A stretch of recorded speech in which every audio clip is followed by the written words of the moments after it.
بسم الله الرحمن الرحيم. إلى حضرة النبي المصطفى رسول الله صلى الله عليه وسلم. شكرا لله له الفاتحة.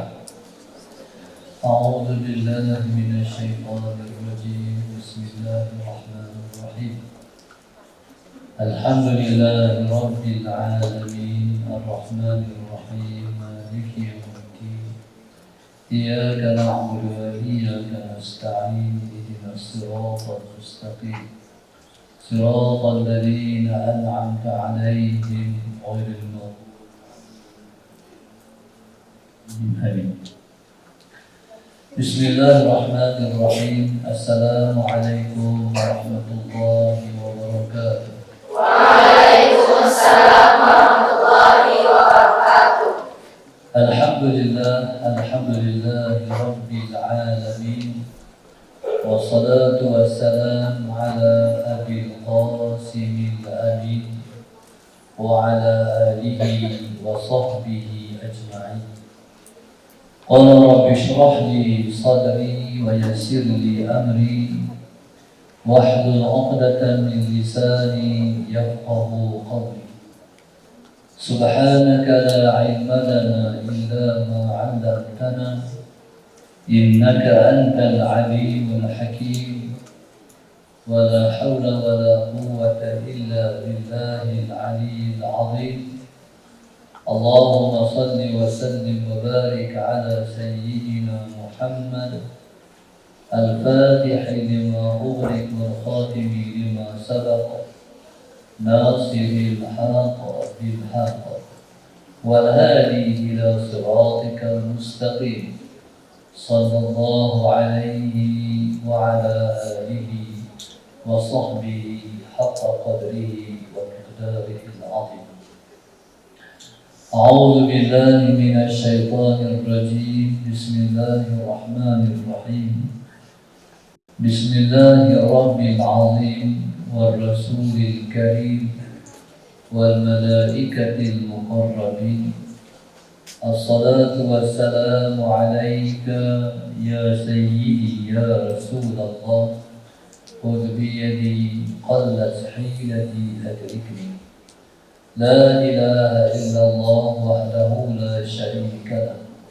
له الملك وله الحمد وهو على كل شيء قدير. Ashabul Fadilah, Ibu Siti,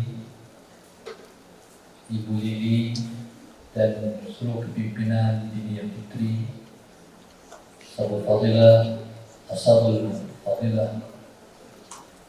Ustaz Fairuz selaku pengurusi Darul Ulum, dan juga pimpinan Ulum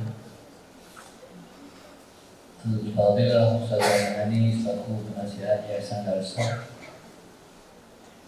khususnya para guru, para asatidzah, ustazah, anak-anak yang dirahmati Allah sekalian. Alhamdulillah, pada pagi ini bersama-sama kita bersyukur kepada Allah Subhanahu wa taala. Allahumma shalli ala sayyidina Muhammad yang telah menemukan kita semua, dan kami bagi pihak rombongan bersyukur dapat melihat kelestarian generasi yang telah pun dilahirkan sejak 100 tahun dulu. Anak-anak mata Allah sekalian, kelahiran orang-orang yang hebat ialah kerana dididik oleh orang-orang yang hebat. Sebab itu dulu-dulu Allahumma salli ala sayyidina Muhammad, orang tak tanya dia belajar di mana, tapi orang tanya gurunya siapa. Jadi subhanallah, sehingga kan Allahumma salli ala sayyidina Muhammad, insan yang paling hebat yaitu Rasulullah SAW pun mempunyai guru yang khusus mendidik baginda, yaitu malaikat Jibril alaihissalam. Seperti mana yang Allah Subhanahu wa taala sendiri merekodkan dalam Al-Quran, seperti mana Allah kata, "Allamahu syadidul quwwah. Yang mengajar Nabi itu ialah malaikat yang sangat kuat. Maksudnya Allah mendeklarkan Nabi itu pun ada guru yang mendidiknya, yang menjadi perantaraan di antara Yang Maha Esa dan baginda sallallahu alaihi wasallam itu ada guru yang mendidik secara Allahumma shalli ala sayyidina Muhammad secara zahir, yaitu malaikat Jibril alaihissalam. Guru penting dalam hidup. Sebagai contoh, Nabi kita sallallahu alaihi wasallam, Allahumma shalli ala sayyidina Muhammad, ketika turun seorang malaikat yang bernama Ismail. Malaikat ini tidak pernah turun menyampaikan wahyu dan mesej daripada Allah kecuali kali itu. Hari itu Allahumma shalli ala sayyidina Muhammad, malaikat Ismail turun bersama dengan malaikat Jibril alaihissalam. Allah Subhanahu wa taala memerintahkan malaikat Ismail untuk menyampaikan satu mesej, yaitu, wahai Muhammad sallallahu alaihi wasallam, kamu pilih di antara dua. Sama ada kamu nak menjadi nabi bersifat raja ataupun kamu nak pilih nabi bersifat hamba.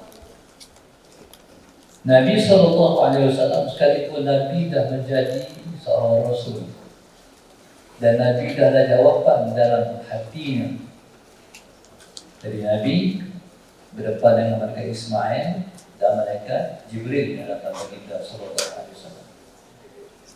Ketika malaikat Ismail turun menyampaikan wahyu, mesej daripada Tuhan, kamu nak pilih Nabi bersifat raja ataupun kamu nak pilih Nabi bersifat hamba?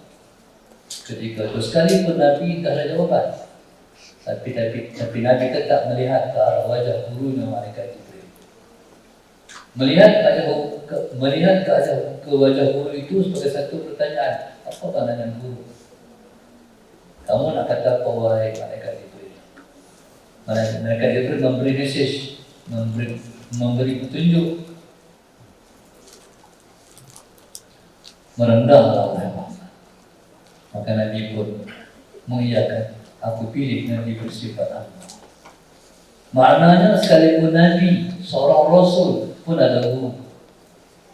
Maka setiap kita mesti memiliki guru dan mempunyai guru.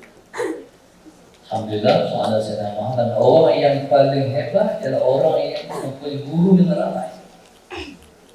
Seperti mana Al-Imam Al-Bukhari radhiyallahu ta'ala anhu memiliki 1000 orang guru.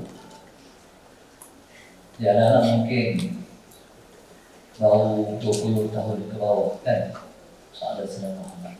Kamu kena belajar sampai melebihi usia 20-an, sampai kamu boleh catat guru kamu ratusan. Boleh kan? Boleh faham kan? Sampai kamu berjaya mencatat guru kamu ratusan. Sebab keberkatan kita adalah keberkatan daripada guru yang mengajar kita. Walaupun hari ini ada zaman TikTok, zaman Instagram, zaman Facebook, zaman AI, tapi semua itu tak jadi guru. Allahumma shalli ala sayyidina Muhammad. Guru ialah yang kita mendapat ilmu secara talaqi. Dia menyampaikan, kita menerima ilmu yang disampaikan. Itu dia panggil guru. Allahumma shalli ala sayyidina Muhammad. Jadi guru seperti Nabi Allah Adam. Nabi Allah Adam menerima guru dan menerima ilmu daripada Allah. Nabi Allah Adam jadi insan pertama. Masih perlu ada insan yang boleh dari gurunya langsung Allah Subhanahu wa ta'ala. Darinya fatalaqa Adam min Rabbihi kalimatin fataba alaihi. Nabi Allah Adam, Allahumma shalli ala sayyidina Muhammad, ketika mana diturunkan ke dunia 70 tahun menangis minta ampun kepada Allah. Dia ada kesalahan di syurga. Tapi oleh kerana Allah tidak mengajar apa perkataan yang sewajarnya ia ucapkan untuk dia mendapat keampunan, dia tahu menangis saja. Sehinggalah Allah Subhanahu wa taala mengajarkan Nabi Allah Adam kalimat. Fatalaqqa, bahasa dalam bahasa kita orang ini ditalaqi. Fatalaqqa, talaqqa ni mana macam orang belajar Quran. Bila orang baca Quran, gurunya baca, muridnya ikut, itu dipanggil talaqi. Fatalaqqa Adamu min rabbih kalimat. Allahumma shalli ala sayyidina Muhammad. Nabi Allah Adam bertalaqi daripada Allah kalimat. Allah ajarkan Nabi Allah ada beberapa kalimat.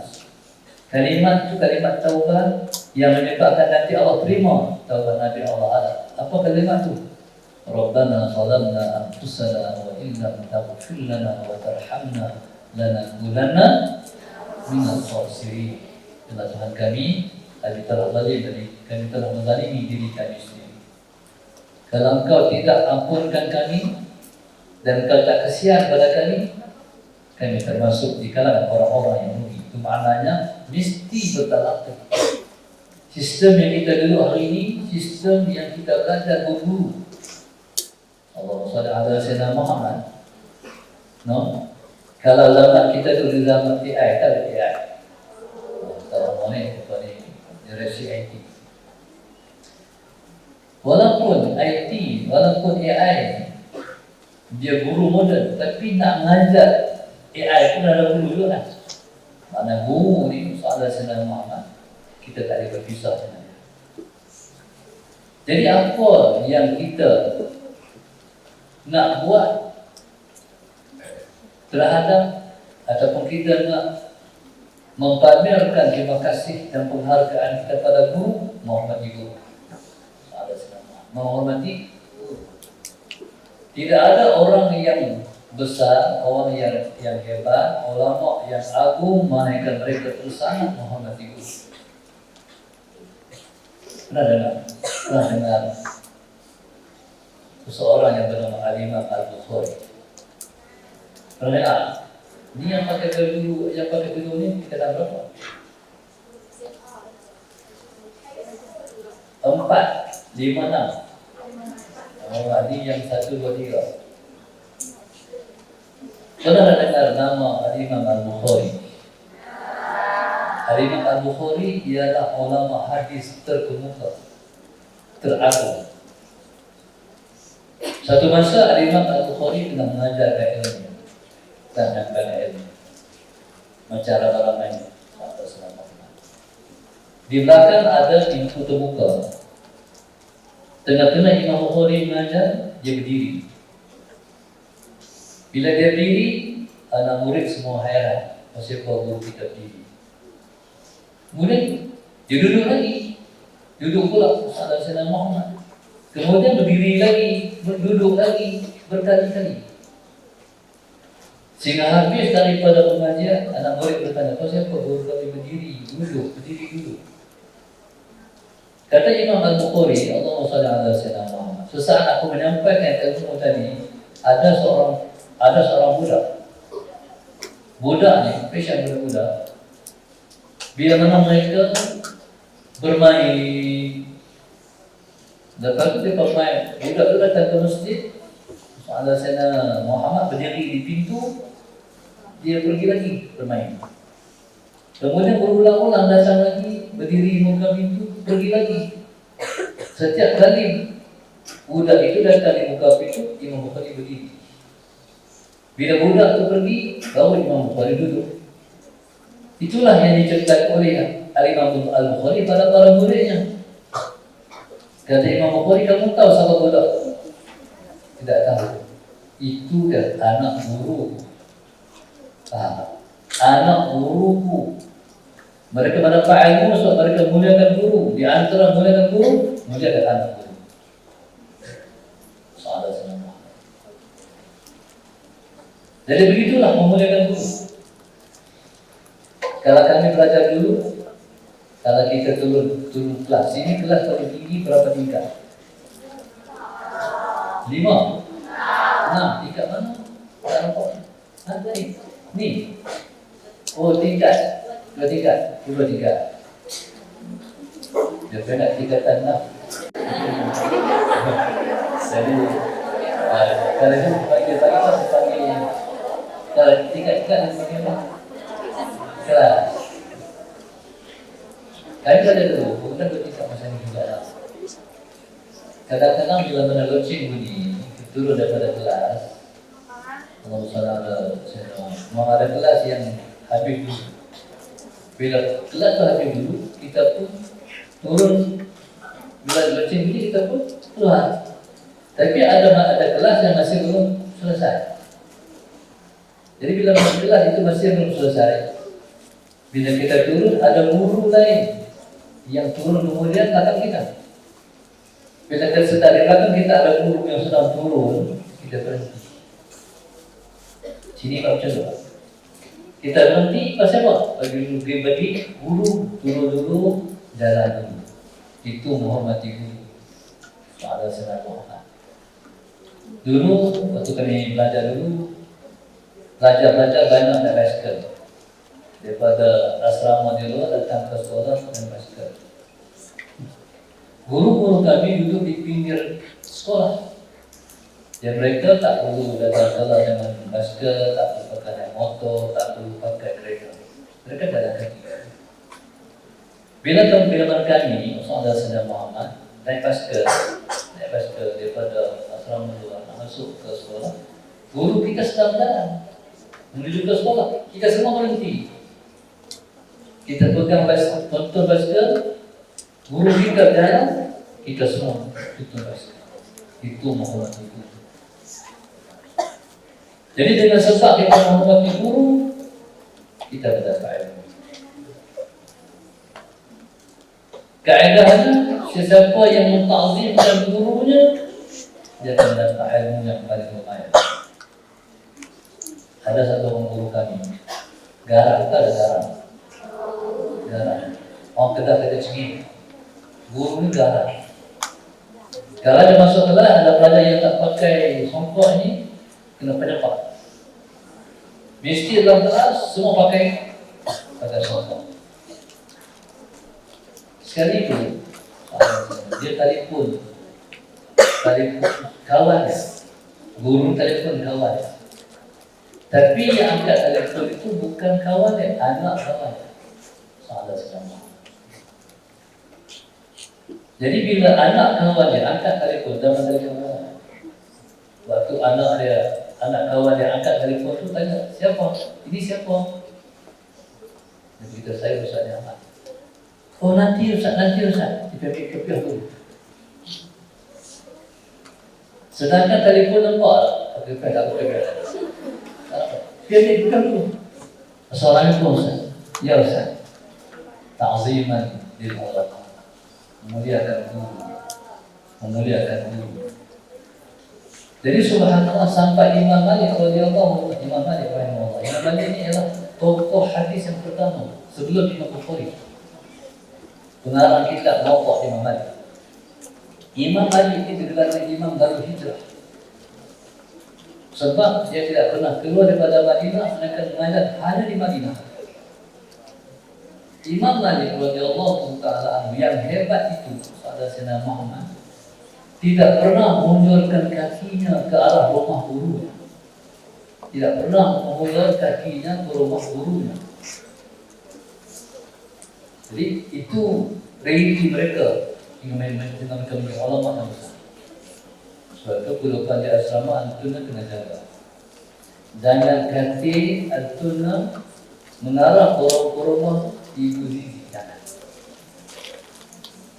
Jadi pastikan peletakan kaki itu jangan mengarah ke rumah guru.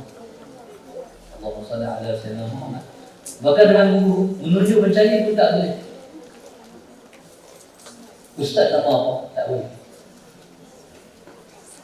Nabi kita SAW tidak pernah menggunakan diri itu untuk mengarahkan orang tidak pernah. Nabi SAW kalau Nabi nak mengarah, kamu ke situ, kamu ke situ, kamu ke sini. Ini ada yang Nabi kita ada. Jadi sebab menunjuk dengan cara begini ialah tanda kurang ajar. Tambah dengan guru. Kita tak itu seorang guru. Mau tanya bapak nama apa? Tak boleh gunakan ini. Boleh ada. kurang adab. Maka subhanallah, Allahumma salli ala sayyidina Muhammad, bahkan menghormati pengarang-pengarang kitab pun termasuk dalam menghormati ulama dan guru-guru. Kamu susun kitab di asrama macam tu ke ataupun begitu? Susun macam tu ke ataupun macam tu? Kalau kita susun begini 1, 2, 3, 4, 5, 6, 7, 8, pastikan yang atas sekali Al-Quran, kemudian tafsir, kemudian hadis, susun paling bawah sekali bahasa Inggeris, paling bawah sekali. Tapi terbaiknya kamu susun itu supaya kamu tidak dikira memisahkan di antara pengarang-pengarang kita, semua dikira sama. Cara kamu menulis bila mana guru kita mengajar, ada Sayyidina Muhammad. Dengan biasa bila mana dah tak ada apa nak tulis, dah letak pen di atas buku. Jangan. Pastikan bila mana dah tak ada kamu nak tulis, letak pen di bawah. Allah SWT. Lepas tu, bila mana nak tulis pula, ambil tulis lagi. Tapi jangan letakkan pen di atas kitab. Allah SWT. Lepas tu di asrama, di rumah, di maktabah, perpustakaan, ada Sayyidina Muhammad. Jangan pernah letakkan sesuatu di atas kita. Kadang-kadang kita letak spek mata, kadang-kadang kita letak kunci, kita letak insen. Jadi mana-mana orang yang menjaga ada adab dalam bentuk ilmu, maka dia akan mendapat ilmu. Sesiapa yang tidak menjaga adab dalam bentuk ilmu, dia akan kehilangan ilmu. Maknanya ilmu yang dia pelajari, lama-lama dia akan lupa. Jadi itulah hikmahnya pasal para sahabat terlebih dulu mereka mempelajari adab sebelum mereka mempelajari Al-Quran. Seperti mana para sahabat sebut, nahnu nata'allamul adab qabla Al-Quran. Kami terlebih dulu mempelajari adab sebelum kami mempelajari Al-Quran. Seterusnya, dalam adab dan guru ini yang paling penting juga ialah mengkhidmati guru. Contoh, kita tengok di guru ini bawa barang. Anak-anak di sini tengok saja ke ataupun pergi khidmat ambil barang? Siapa tak jawab? Ambil barang kan lihat saja. Terbaik. Ringankan kerja guru. Ada Sayyidina Muhammad. Dan jangan pernah malu. Siapa-siapa yang malu untuk mengkhidmati guru, Allah pun malu memberi ilmu dan dia akan dapat ilmu. Betul ulama yang besar-besar dulu, hatta ulama hari ini ada Sayyidina Muhammad. Bila mana Allahumma salli ala Sayyidina Muhammad, dia begitu hampir dan gurunya melalui khidmat. Kalau kita di kelas mata-mata, kita mendapat ilmu, kita masih belum mendekat. Tapi siapa yang berkhidmat, dialah yang paling dekat. Dan dia akan dapat banyak kurniaan, warisan ilmu daripada guru yang dia khidmati. Contoh mari kami berziarah kepada Syekh Burhanuddin. Apa bunyi? Syekh Burhanuddin Al-Minangkawi. Syekh Burhanuddin yang difahamkan pada kami, dia penawar besar di bumi Minang. Dia murid kepada Syekh Abdul Asingki. Syekh Abdul Asingki di antara karamahnya, saya pun dah ziarah ke makam di Aceh. Makamnya tepi laut. Sewaktu mana tsunami datang, tidak belah, tidak melanda dia punya makam, tapi lompat. Karamahnya kekal sampai hari ini semua umpan, tapi yang tinggal dalam makam Syekh Abdul Asingki itu karamah. Makalahnya Syekh Burhanuddin. Allahumma salli ala Sayyidina Muhammad. Maka begitulah Allahumma salli ala Sayyidina Muhammad. Orang-orang yang hebat, contoh macam Bunda Rahmah, Di antara yang saya kagumi saya melihat Buya Abdul Karim, yaitu ayah kepada Buya Hamka, gurunya. Allahumma salli ala sayyidina Muhammad. Jadi Hamka ni Syekh Hamka gagasan daripada Haji Abdul Malik Haji Abdul Malik Karimullah Abdullah Hamka. Saya pun dapat semangat motivasi Hamka. Saya waktu belajar, saya juga menulis dalam pertandingan mereka sekolah dapat naik juara satu sekolah. InsyaAllah Sayyidina Muhammad. Nama glamour saya dalam penulisan adalah Zamra. Macam Hamka, dalam asli Muhammad Ramli. Jadi bila saya pijak bumi Mina, saya sangat menghargai InsyaAllah Sayyidina Muhammad. Sebab orang yang saya kagumi ini tanah kelahiran. Maka subhanallah, Allahumma salli ala sayyidina Muhammad. Maka anak-anak saya kagumilah guru antum. Saya akan jadi seperti mereka. Jadi sebab itu kalau anak-anak mimpi, dalam tidur mimpi guru kita akan warisi ilmu. Kita akan warisi akhlak. Kita akan warisi pribadi. Ini kelebihan guru. Dan kita semua kena belajar sampailah mimpi minum susu. Siapa yang pernah mimpi minum susu? Belum ada, Ibu Lili belum ada. Kamu kena belajar sungguh-sungguh sampai kamu mimpi minum susu. Apa takwil orang yang mimpi minum susu? Mimpinya dia akan dapat ilmu. Dia nak dapat ilmu ni, di antaranya yang paling mudah ialah menghormati dan mentazimkan guru. Dan jangan pernah membela guru, jangan pernah mengumpat guru, jangan pernah mengata guru. Allahumma shalli ala sayyidina. Kami juga belajar, ada seorang guru kami, rambutnya cacat-cacat. Ada orang panggil Ustaz Mahfuz, tak berus. Tapi kami tak pernah panggil. Pasal apa? Ada. Jadi siapa yang panggil Ustaz Mahfuz, tak jadi Ustaz. Yang boleh jadi Ustaz Alhamdulillah sebab jaga mulut jangan mengata guru. Alhamdulillah. Jadi Allahumma shalli ala sayyidina Muhammad, dan jadikan doa wajib antum lepas semayang, doakan guru. Allahumma ighfir lana dzunubana wa li walidina wa li masyayikhina wa li jami'il muslimina wal muslimat bi rahmatika ya arhamar rahimin.